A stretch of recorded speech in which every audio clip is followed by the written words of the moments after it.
Some of you just found out Martin is real because you finally get to see him, right? And if you're Mexican, yes, he looks like Machete or Marco Antonio Solis. If you're white, he looks like the Big Lebowski. Wow. This is awesome. And Martin wasn't lying, you guys. We started off in freaking garages and backyard barbecues and quinceañeras and weddings. And now it's like, this is home for us. The biggest thing I've ever done will be tonight, without a shadow of a doubt.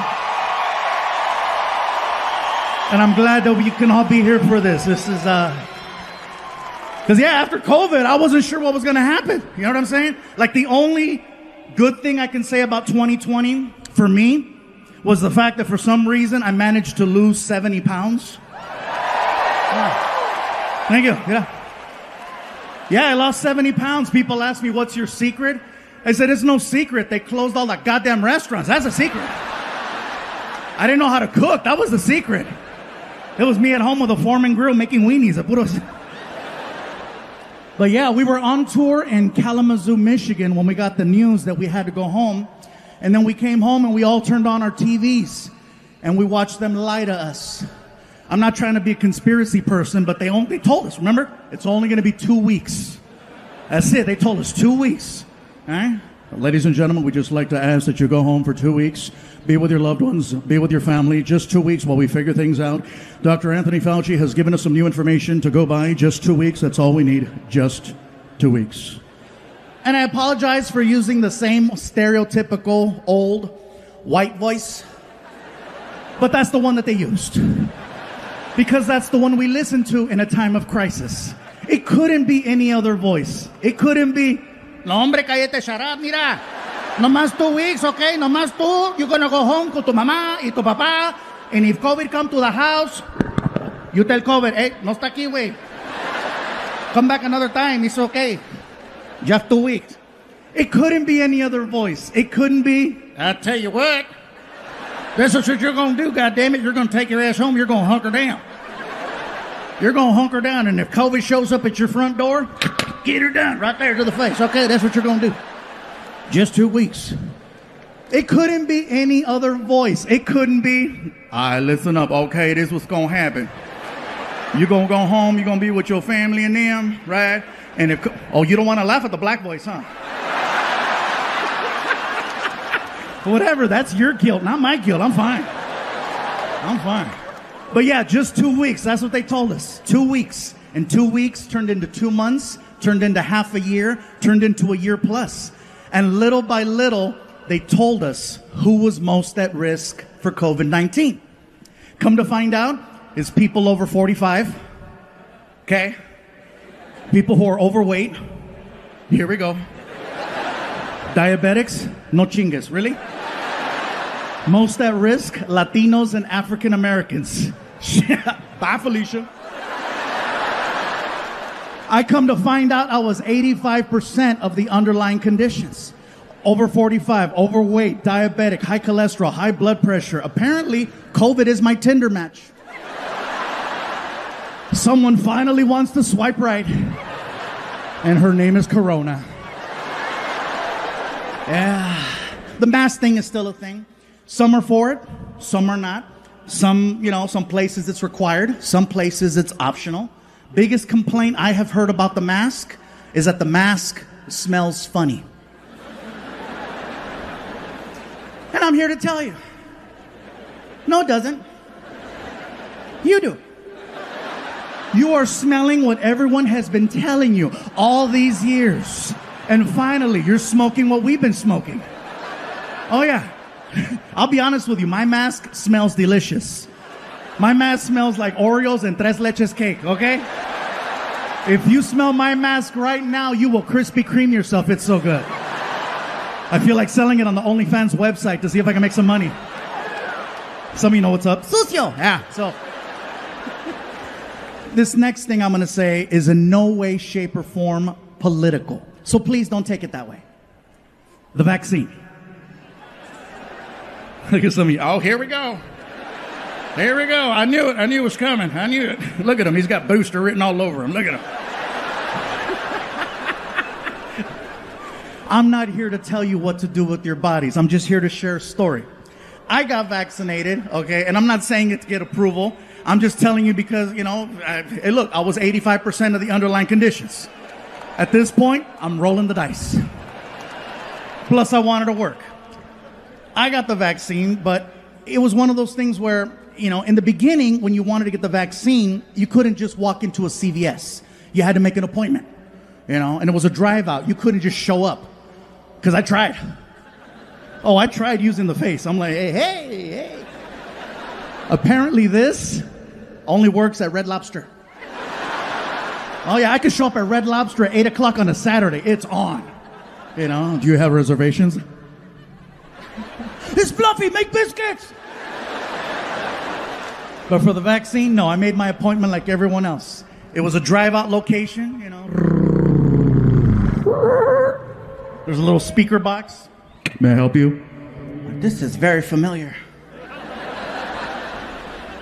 Yeah, let me have a large vaccine. Pfizer, Moderna. I got a coupon, whatever's free. Pull up to the window. And then I pull up to the next window.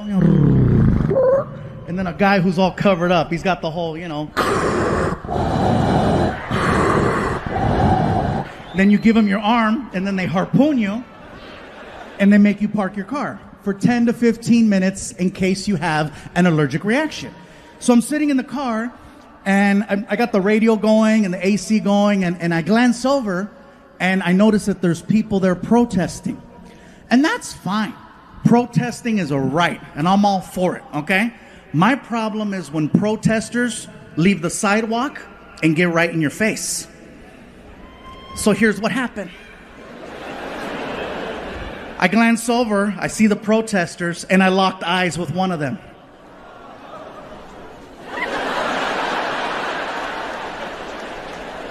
And I could do this all day. I'm in the car, right? I'm like, what?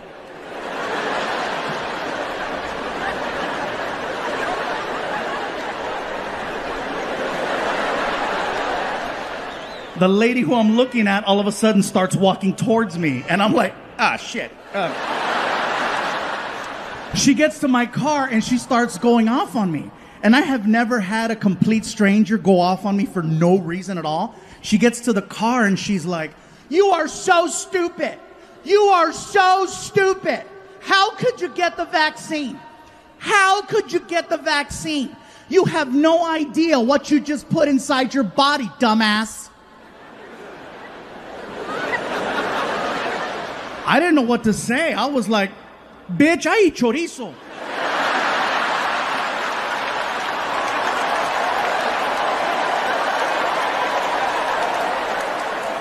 You have no idea what that vaccine has to work through in order to have any type of effect whatsoever.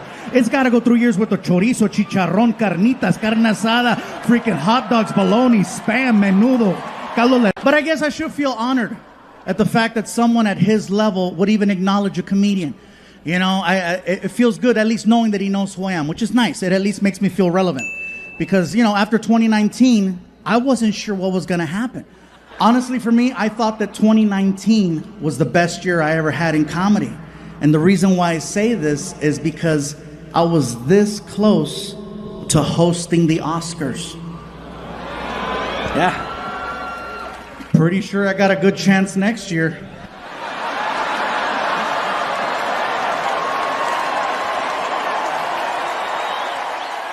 The year that I almost got to host, that was the year that Kevin Hart was supposed to host. And I don't know if you guys remember the story or not, but basically, Kevin Hart was supposed to host the Oscars. And anytime you host, the background check is next level, okay? They go through all of your social media, all the way back to MySpace. People over 40, you know what's up. Come to find out that 10 years ago, Kevin Hart had sent out a couple of tweets that were questionable. So the Academy confronted Kevin Hart about the tweets. And they said, Kevin, can you please explain? And Kevin was like, yes, I said those things. I acknowledged them 10 years ago. And I apologized 10 years ago. Can we move forward? And the Academy was like, well, good, Kevin. We're glad that you apologized because they've been brought to our attention again. and we need for this to go away. So we need you to apologize. And Kevin said, you can't make me apologize twice for the same thing 10 years apart. And they said, well, you have to, because if you don't, you cannot host the Oscars. And Kevin said, well, thank you, but no thank you. And he walked away from the job. I would have done the same thing in his position. Because by him apologizing, he gives more power to cancel culture, and we can't give him more. We got to take it back. So now the Academy was left with a problem, trying to find a suitable replacement for Kevin Hart, which is not an easy thing to do. So they reached out to a bunch of actors to see if there was interest. And everyone said the same thing. Thank you, but no thank you. We want no part of that Kevin Hart drama. No one wanted the job. Me, on the other hand. Oh, I recognize a job opening when I see one. So I had my manager call the Academy, and the Academy was thrilled to hear from anyone. They were like, Gabriel Iglesias, yes, we know who he is. He's very funny, very witty. We think he would make a good host for the Oscars. Please have him submit some comedy material so we can see what the vibe of the night would be. And based on the material, we'll make our choice.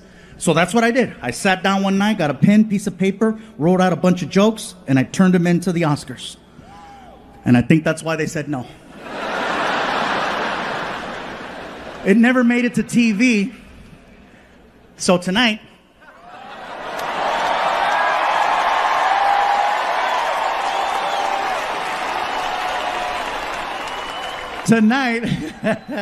I would like to do the opening joke that I was going to do for the Oscars. And then you can decide what the vibe of the night would have been. All right, let me do the voice. Good evening, ladies and gentlemen, and welcome to the Academy Awards. Here's tonight's host, comedian funny man, Gabriel Iglesias. Thank you very much, ladies and gentlemen. Thank you. It is an honor.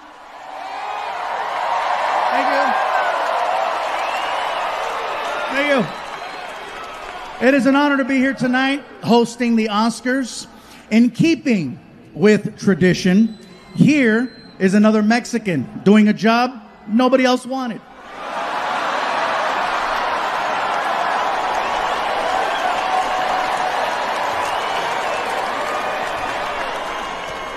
And they passed. They passed. Yeah. You know, and then getting back into the swing of things, we have definitely come a long way from 2020. The fact that we're in a sold-out stadium, elbow to elbow, ready to laugh, have fun. We've come a long way. You know? 2020, you guys, I got to just thank my dogs.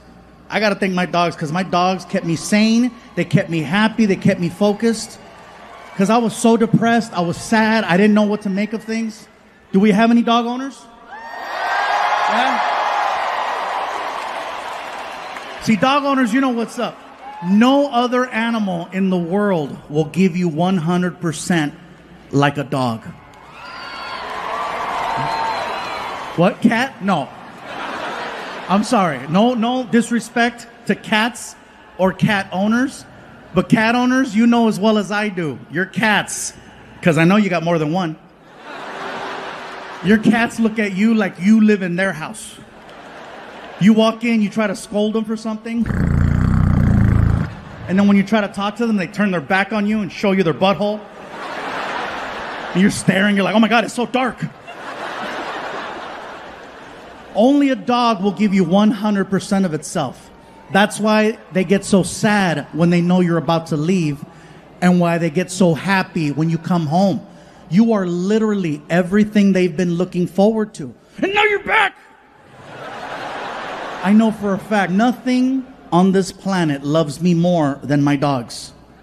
I said this last night and someone said, what about your son? I said, nothing loves me more. I could leave my dressing room for 1 minute or 1 hour. When I come back, the reaction is the same. It is the greatest moment ever, every single time. Oh yeah.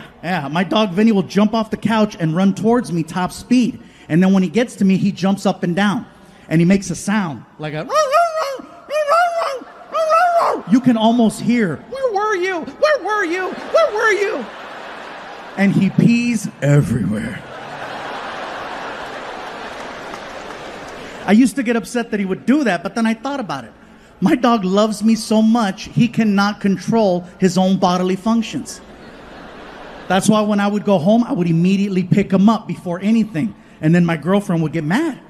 How come you don't come to me first? I said, because the dog loves me more. How do you know I don't love you more? I said, I don't see a puddle. Mira, dry. Yeah, she didn't like that. Sorry. But yeah, these dogs, man, let me tell you. And I apologize if I'm kind of stuttering or I'm not as focused right now. I have never been distracted by a blimp with my face on it.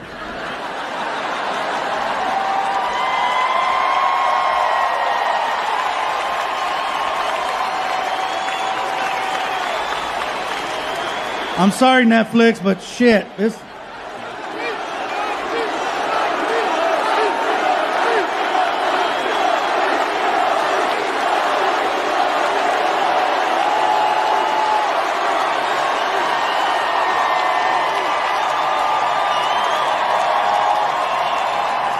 This is like a birthday and Christmas and the Super Bowl and the World Series and losing my virginity all at the same time.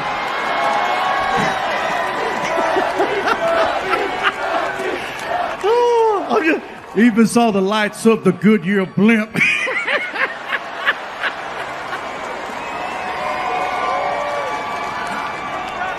I'm sorry, you guys. I'm just so goddamn happy right now. Thank you.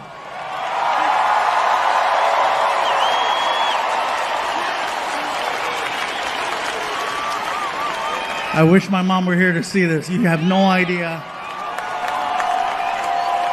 She would have been happy to see all of you, but she would have been like, no, chingue su madre. Like I said, no matter what you say, no matter what you do, someone's going to find a way to twist things and make it bad. I've already gotten an email over the fact that I did that joke about that nothing on this planet loves me more than my dogs versus my son. Someone already reached out and they're like, oh my God, how devastating for your son. I'm like, he knows. I love him very much. My son is going on 25 years now. He's 20. Yeah, he's 24 years old. Frankie is 24 years old. Yeah, thank you for clapping. He's still at the house. I did an interview recently, and someone was asking me questions about my son. They said, you know, Gabriel, you've always mentioned your son in your specials. Can we look forward to a new story coming out? And I said, not really a new story so much as, you know, because my son is doing his own thing now. He's doing his own thing. He's got his own life, and that's awesome. I do, however, still have stories from the past that I never told. And he goes, well, do tell. I said, okay, my favorite story is actually probably the first one. In 2007, when I first got him, some of you know he's technically my stepson, but I've never liked saying stepson. He is my son. Yeah.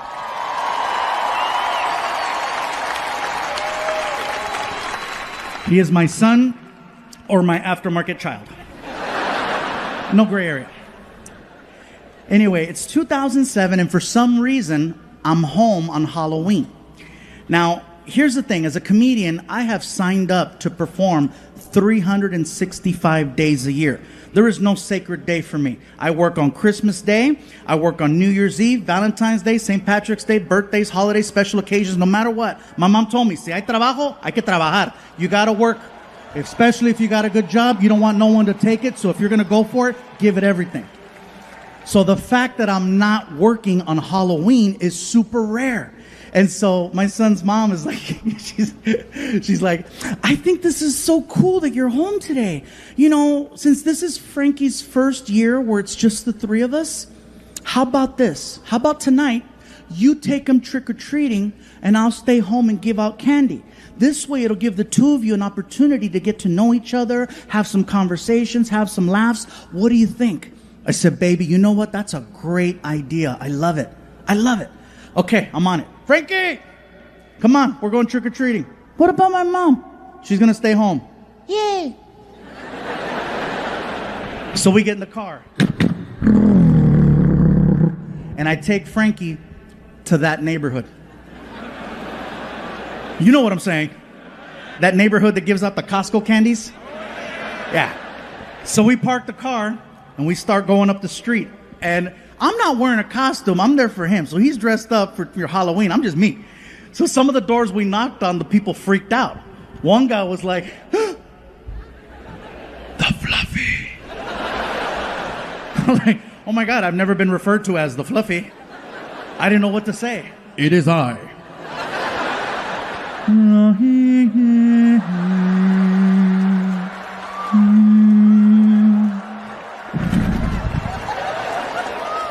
One door we knocked on, they opened the door, they're like, oh my God, you're famous. I was like, ah. We go all the way up, we cross the street, we come all the way back. By the time we get to the car, the bucket is overflowing with candy. Okay? So we get back to the house, and it hasn't even been an hour. We walk in, and Frankie's mom is pissed. She's like, the hell is this? I go, what? I thought I told you to take him trick-or-treating. I go, I did. Show the score. The whole point of you taking him trick-or-treating wasn't to get candy.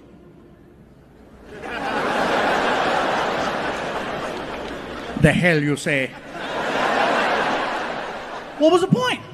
The point was for the two of you to spend time together, have some laughs, have some conversations, get to know one another. You're not going to do that in an hour. Can you please, for me, take him out one more time for at least an hour? Baby, I get it. Don't even worry about it. I got it. So I said, Frankie, come on. Dump out your bucket. Round 2. So we go outside, we get in the car. I don't want to go door to door again. So I said, I got an idea. I take Frankie to Walmart. We get to Walmart, and Frankie goes, what are we doing here? I got it, watch. We walk in. I said, grab a cart. Follow me. And I lead Frankie all the way to the candy section. Well, as soon as we get to the candy section, I stop the cart. And I got in Frankie's face, and I said, Frankie, you have exactly 30 seconds to grab as much candy as you can. Ready? Go! And he froze. I said, dude, clock's ticking. You better move. Oh, my God. Oh, my God. Oh, my God. So he grabs a bag, looks at it, throws it in the cart. Grabs a second bag, looks at it, throws it in the cart. Grabs a third bag, and on the third bag, time! And it was the first time I heard him go, shit! Because he knew he wasted that golden opportunity those first few seconds. So we get to the car, I rip open the 3 bags, I dump them out in his bucket, and I tell him, look, Frankie, when we get home, you cannot tell your mom that we went to Walmart. Why not? Because she's going to say that we cheated trick-or-treating. But it's better. I know it's better. So we get home, and of course now it's a different tone. She's like, there you are. Did you guys have a good time? We had a great time, baby. We had a good time, huh, Frankie? That's good. Frankie, give me your candy. Why, Mom? Because I need to go through your candy to make sure it's safe for you to eat. Why wouldn't it be safe? It all came from... Cállate, pendejo. Cállate. Cállate, cabrón. He almost took down the empire, you know what I'm saying? So he hands over the bucket, and she grabs it and immediately dumps it out on the table right in front of us. She notices, you know. There's a lot of the same candy right here. A lot of the same candy. Can you explain why there's so much of the same candy in Frankie's bucket? I don't know what to tell you, baby. There's a lot of basic bitches in this neighborhood. You know, just kind of, I don't know. We can't go back to that other neighborhood because they got cameras and they're going to know us. And we don't want to be that person. Nobody wants to be that. So fast forward 1 year. It is now October 31st of 2008. And for some reason, I'm not booked on Halloween again. And so my girl's like, she swears up and down, oh, it's a sign. It's a sign. I'm like, it's a sign my agent is slacking. Shout out, Matt. I know you're here. Sorry about that joke. You're doing a great job. Thank you for this one. I know, but that year you dropped the ball. So, but anyway. And so Frankie's mom is like, I think that, you know what? Maybe, just maybe we can make this like a tradition. You know, this could be your guys' thing. The two of you go out trick-or-treating, and then I'll stay home and give out candy. This could be your thing. I go, you know what, baby? Sounds good to me. Frankie, come on, we're going trick-or-treating. What about my mom? She's going to stay home again. Yay. So we get outside, we get in the car. I lean over and I look at Frankie and I said, Frankie, are you thinking what I'm thinking? Walmart.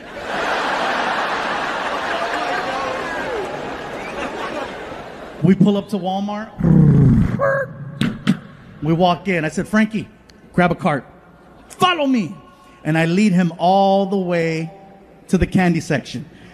As soon as we get to the candy section, I stop the cart and I get in his face. I said, Frankie, you have exactly 30 seconds to grab as much candy as you can. Ready? Go! Apparently, this motherfucker was training all year for this.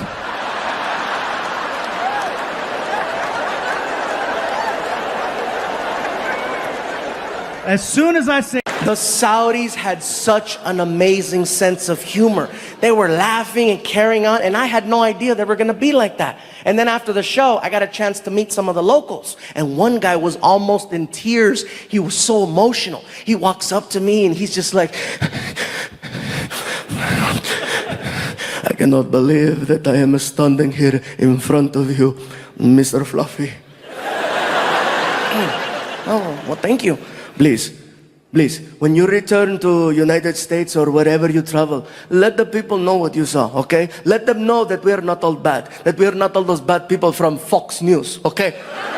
You let them know, because we see Fox News, and Fox News believes that everybody in Middle East is bad. Everybody's terrorist. Everybody has a bomb. He has a bomb. He has a bomb. He has a bomb. Oprah is here giving away bombs to everybody. Everybody has a bomb.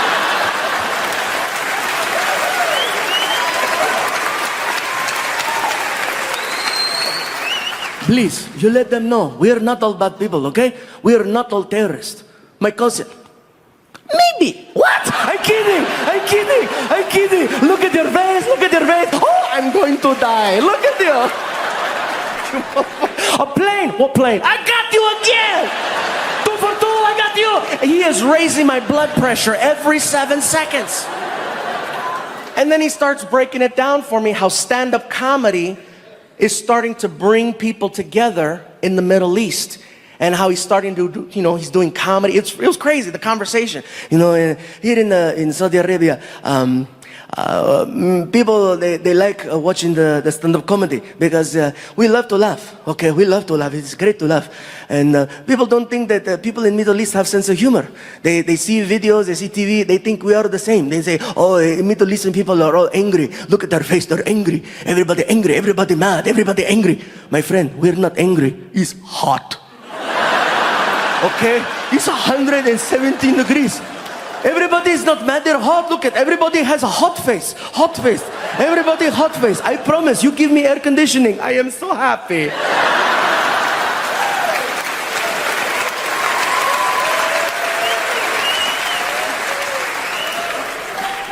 We are okay. We love to laugh. I've been doing the stand-up comedy for about 6 months now, and I have jokes.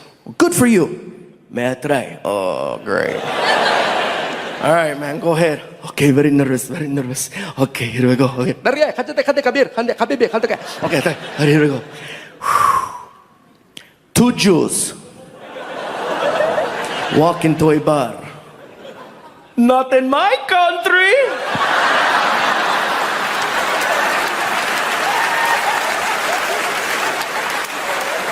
Man, you're gonna get my ass arrested, bro. Martin and I just got back from India. Yeah. So let me tell you, I started posting on Facebook and Twitter that we were going to go out there to do these shows. And then people started sending me messages questioning what I was going to do. First of all, are they going to understand you in India? Will they understand English okay? Will they be able to follow along with your stories? Once we got there, I come to find out that more people speak English in India than in all of the US and Canada put together. Might as well throw Mexico in there for extra credit. Because there's that many people, and yes, they have the internet. They got the internet, they got Bollywood, they got Hollywood. They understand American culture so much more than we understand theirs. Second thing, people tried to warn me about going over there. Gabriel, be careful. India is a third world country. Don't drink the water in India. It contains parasites that'll make you really sick. Don't eat the food from the street people, especially the street meat. It contains a parasite that'll make you really sick. And most importantly, there's a lot of crime over there. Don't stay out late. When the sun goes down, you go down. I'm like, is it that bad? Parasites. So I'm like, let me get this straight. There's a lot of crime. Don't stay out late. Don't eat any of the food from the street vendors. And don't drink the water. Why does that sound familiar? That's Mexico.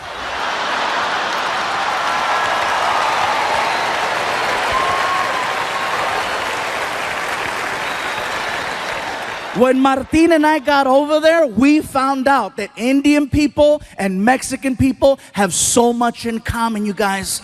I'm telling you, it's insane how similar we are, especially the food. The food is so similar. For example, Mexicans love tortillas. Indian people love naan bread, which is a fluffier form of a tortilla. Mexicans love chicken. Indians love chicken. Mexicans love hot and spicy. Indians invented hot and spicy. Most popular drink in Mexico is Fanta. Most popular drink in India is Fanta. Indian people worship cows. Mexicans love barbecues. A lot of similarities. Most of the people that I met over there were very hardworking and humble.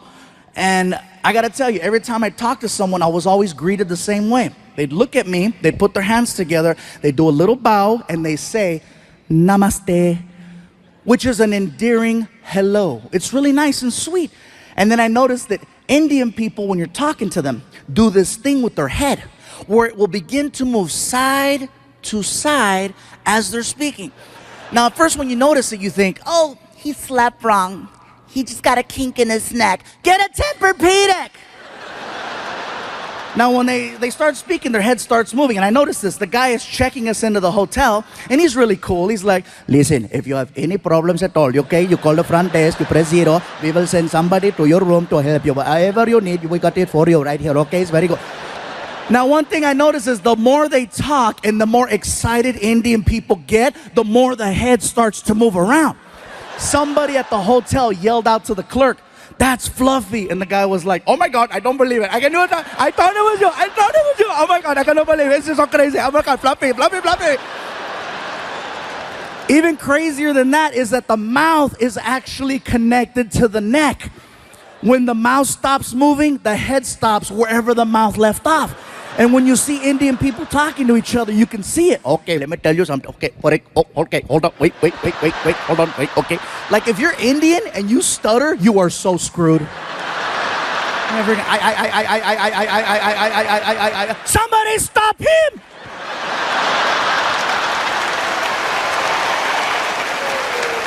I'm not gonna lie, you guys. When I first saw this happen, I thought it was hysterical. I thought it was funny. But then I started thinking about it. Head movement is just a form of expression. No matter where you live in this world, people express themselves in their own unique way, whether through facial expressions, hand gestures, body movement, extra words. Everywhere you go, things are different. And that's just how they express themselves in India.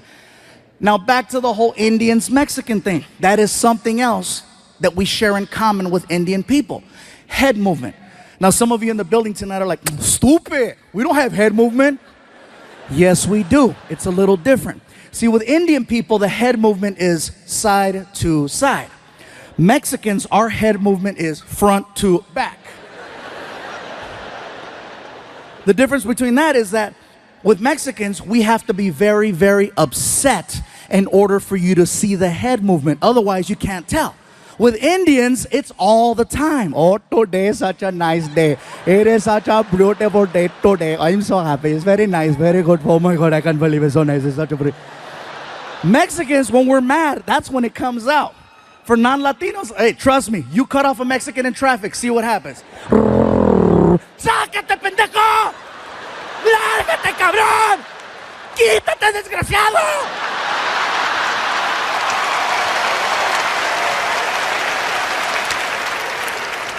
That's funny. I don't know why the black people are laughing. You guys take it all. Oh, no, you didn't. Oh, hell no. I know he ain't talking about me. I hit a bell. I hit a bell.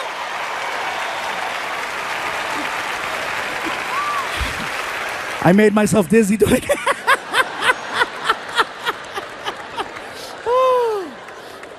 So let me tell you guys, if you ever get the opportunity to travel to India, I encourage you to check it out. You are going to see some beautiful things. You are going to see some amazing things. You are going to see some sad, depressing things and some real horrible things. Overall, it's a well-balanced trip. But when you get back home here to the United States, you will have a whole different appreciation for your life. Believe that. I guarantee this, you guys. There's a lot of people in India, and with a lot of people comes a lot of traffic. First things first, American traffic and Indian traffic, very different. Here, whatever happens on the freeway will stop the whole freeway. In India, there's 10 times the traffic, but it moves. See, the problem is Americans, we're fascinated by accidents. We're fascinated by the idea of seeing potential death. That's why we slow down on the freeways. We say we don't want to see it, but what happens in traffic? You know, what's going on over there? There doesn't even have to be a collision. You could be on the 101 freeway and a car has a tire blowout and it spins. Doesn't hit anything. It's now facing oncoming traffic. You know what happens to the rest of the freeway? Even on the other freeway where there's no accident. And again, what's going on? What's going on? I'm sorry. Hey, somebody might be dead. Sorry. In India, if there's an accident in the middle of the street, you know what they do? They drive right around it. They don't stop. And it's not that they're not sensitive to the situation. They are. It's just that there's so much chaos that happens on a regular basis. They just need to get to work. They do see what's happening. And believe me, they're heartfelt. You know, they'll drive around. I'm so sorry for you. Nothing stops the flow of traffic in India. They need to get from point A to point B. And so they go. If there's an accident, they drive around. If there's something blocking the street, they get on the sidewalk to go around. It's amazing the way they drive. And here's something else. No one uses turn signals over there. No one uses turn signals. They use a horn. Now, if you go to India tomorrow, from the time you get there to the time you leave, you're constantly going to hear a horn. It's an actual language when people are driving. I'll show you. You're driving? Car on your right. Car on your left. Light up ahead. They talk to each other while they're driving, and they barely miss each other every single time. Also, you'll be on the 101 freeway here, and there'll be 6 lanes. In India, you'll see 6 lanes, but guess what? You'll see 12 cars across. Yes, they have lines, but they're basically there to let you know more or less the direction you might want to go in. They're this close to each other. And even at the light, they communicate. You see everything. Cars, trucks, vans, motorcycles, pedestrians, cows, children, all waiting for the light. And they talk at the light with the horn. Very good, you can go, you can go. Welcome, you're welcome, go, go. Nothing stops the flow of traffic over there. Indian people drive, think of ants. You know how ants travel in a straight line? And if there's something in their way like a rock, ants will split up, go around the rock and reunite, or climb over the rock. Worst case scenario, they dig a hole and go under the rock. That's the mentality of driving in India. A man can get shot in the middle of the street. People just look at each other. Somebody pick him up. And they'll drag his ass onto the sidewalk. And if there's an accident and they need to get around, guess what's gonna happen to that guy on the sidewalk? Nothing stops the flow of traffic in India, except a cow. Now, I know we've always heard the stories and the jokes about, oh, Indian people don't eat hamburgers. I asked the question and I found out. It's believed that cows are people who have died and they've been reincarnated and their new life is now the cow, which is why they don't eat them and why they give them all the love and respect in the world over there. I saw this firsthand. There's a cow crossing the street while we're driving. And the cows know, they're cocky, they know that they can cross. Again, all the cows, and the cows out there all cocky. Gling, gling, gling, gling. No one honks at the cows. No one yells at the cows. No one touches the cows. They wait for the cows to finish crossing. The cow that we had laid down. The driver just shut off the car. Started tweeting. There is a cow in the middle of the street. Hashtag Momo.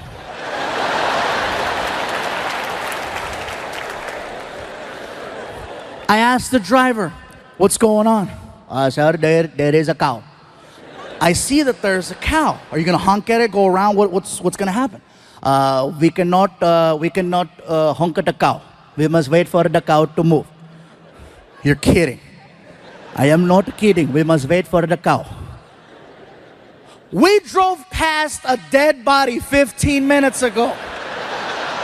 That is probably him.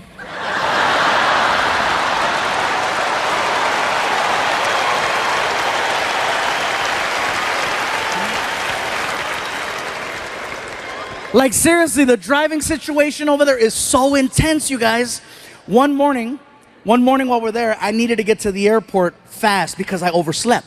And so I get in the cab and I hand the driver a $50 bill. And I go, sir, I am running very late. I need to get to the airport as soon as possible. Whatever side street you have to take or back road, I'm all for it. Whatever you have to do, let's do it. And I hand him the money and he goes, very good, let's go. And we take off. The guy is hitting anywhere from 50 to 70 miles an hour on the street. We are making incredible time.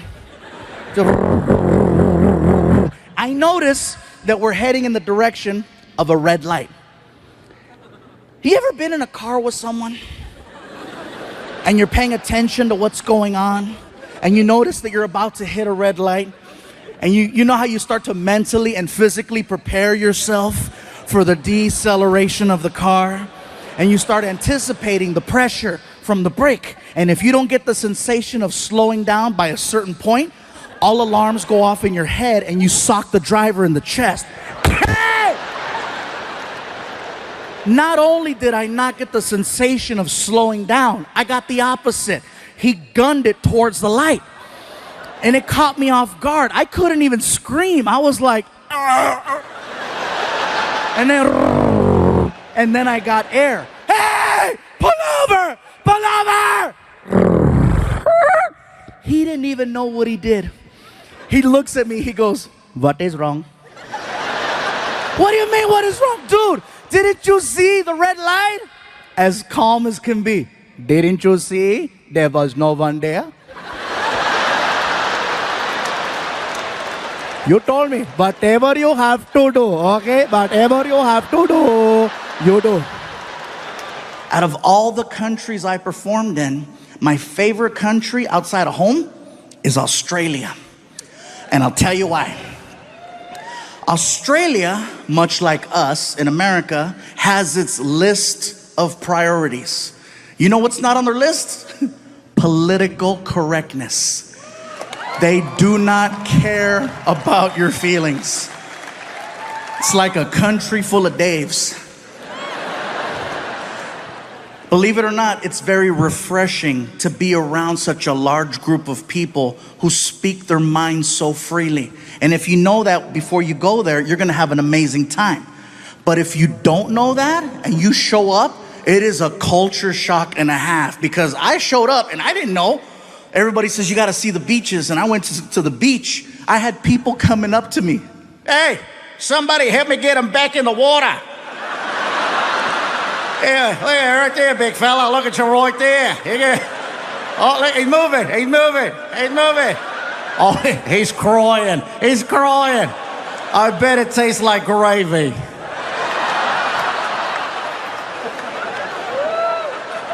It's not bullying if everyone does it. Yeah, that being said, I'm in Australia, Sydney, Australia, at the Opera House. For me, it was one of the most iconic places I've ever got to perform in. It was bucket list, definitely. After the show, I wanted to go hang out with some Aussies and see what that was like. I'm hanging out at a pub.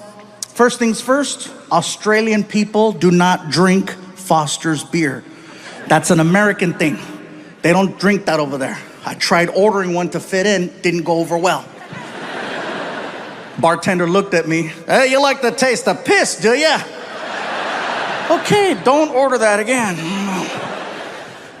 So I'm hanging out with these two Aussies, and we're drinking a rum called Bundaberg. At first glance, it looks like a Coca-Cola bottle because there's a polar bear on the front. And then you drink it, and you're like, that's not Coke. As we're talking, a third Australian joined the conversation. And he sounded a little bit different from the other two. He had more of a raspy voice. More like, all right, yeah, mate, yeah, all right. He sounded like a drunk pirate underwater. These two guys didn't like him, so they called him a name and they left. And now it's just me and drunk pirate. We're talking about life. Life in America, life in Australia, talking about our differences. He tells me that he's a professional knife maker. He's showing me how it's done. He's showing me pictures. We wind up polishing off 3 bottles of this rum. And drunk wasn't even the right word to describe our level. My tour manager, Ryan, he comes up to me and he says, Gabe, time to go. And I look at Ryan and I'm like, but Ryan, I just made a friend and he makes knives and they're pretty. My tour manager always knows how to talk to me no matter what condition I'm in. If I'm drunk, he knows better than to talk to me like I'm an adult. He talks to me like I'm 2. He looks at me and he says, hey, buddy. You hungry?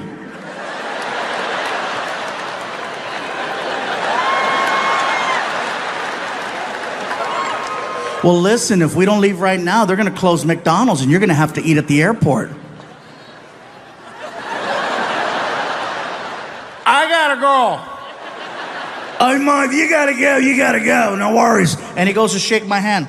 And when he shook my hand, he put his personal pocket knife that he made in my hand as a gift. That's for you, Mike. Thanks for being nice. Thank you. Thank you. I'm gonna cut cheeseburgers with this.